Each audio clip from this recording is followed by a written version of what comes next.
Sometimes when we talk about the spiritual exercises and the use of imagination in prayer, there's a tendency to maybe think a little bit too much about going to the movies or watching a television show and being entertained.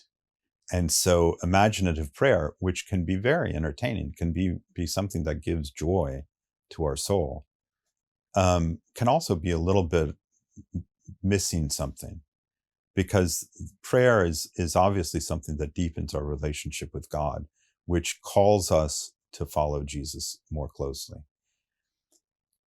There are two aspects of sort of verifying how our prayer is going, how our life choices are going in the spiritual exercises: desolation and consolation.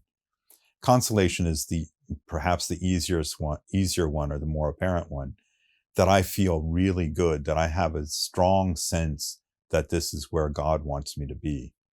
And it's not the joy or the giddiness that comes from seeing a really good work of art or a good movie or reading a good book, but it's the joy that comes from knowing this is who I am and this is where I need to be. And it's not flashy, it's just very profound.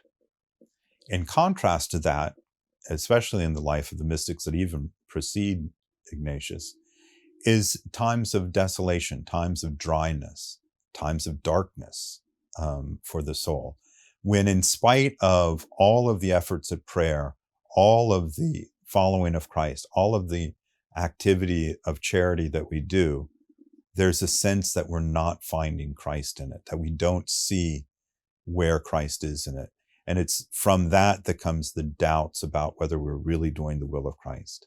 And desolation can be a very dangerous, difficult thing. Or we can begin to understand that while it's not so much a trial, it's an invitation to the cross. That we do what we're asked to do, not because I will have consolation, that I'll feel good about doing it, but because it's what I'm called to do. And the desolation, the lack of that interior joy, that interior consolation, is a way of saying, I have freely chosen to do this because this is what God wants me to do, not because in doing so I'll feel good or I will somehow merit God's love. And God's love is there in the midst of desolation. God's presence is there in the midst of desolation.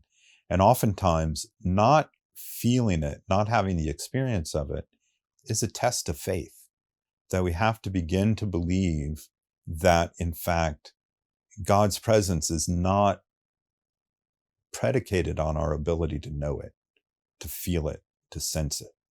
And that's why desolation, while it is a very difficult thing to experience, can be something that is very deepening in our relationship to God.